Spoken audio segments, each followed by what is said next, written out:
அனைவருக்கும் வணக்கம். நான் ரமேஷ் ராகவாஸ்ட்ரோ, அன்னூர். குரு வாழ்க, நமசிவாயம் வாழ்க. தனுசு லக்னமாகி லக்னத்தில் சந்திரன், அதாவது மூல நட்சத்திரத்திலோ அல்லது புராட நட்சத்திரத்திலோ ஒருவர் பிறந்திருந்தால் 9ல் ராகு பகவான் இருக்க வேண்டும். அதாவது சிம்மத்தில் ராகு பகவான் இருந்தால் அந்த ராகு திசை நடைமுறையில் இருந்தாலும் அல்லது கோச்சார் ரீதியாக ராகு பகவான் பார்த்ததுன்னா சிம்மத்தில் வந்தாலும் ஜாதருக்கு நல்ல யோகங்களை வழங்கக்கூடிய அமைப்பை அவர் பெறுவார். இது அதிகாரமிக்க பதவி, அதிகாரமான ஒரு நபராகவும் பலரால் மதிக்கக்கூடிய ஒரு நபராகவும் அரசியல் தொடர்பில் பார்த்தோன்னா வார்டு மெம்பராகவோ அல்லது பிரசிடெண்ட்டாகவோ அல்லது எம்எல்ஏ எம்பி அல்லது மந்திரி மாதிரியாக ஒரு நல்ல அமைப்பை கொடுக்கக்கூடிய அமைப்பை கொடுப்பார்கள்.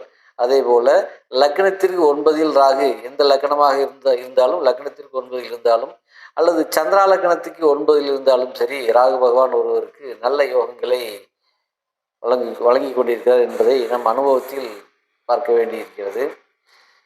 பொதுவாக ராகு பகவான் என்றாலே நாம் பயப்பட வேண்டியதில்லை. எந்த இடத்தில் இருக்கிறார் என்பதை பொறுத்து தான் ஒருவருடைய ஜாதகத்தில் ராகு திசை யோகத்தை கொடுக்கும் அல்லது அவயோகத்தை கொடுக்கும் என்பதை நாம் அறிய வேண்டியிருக்கிறது என்பதை தெரிவித்துக் கொள்கிறேன்.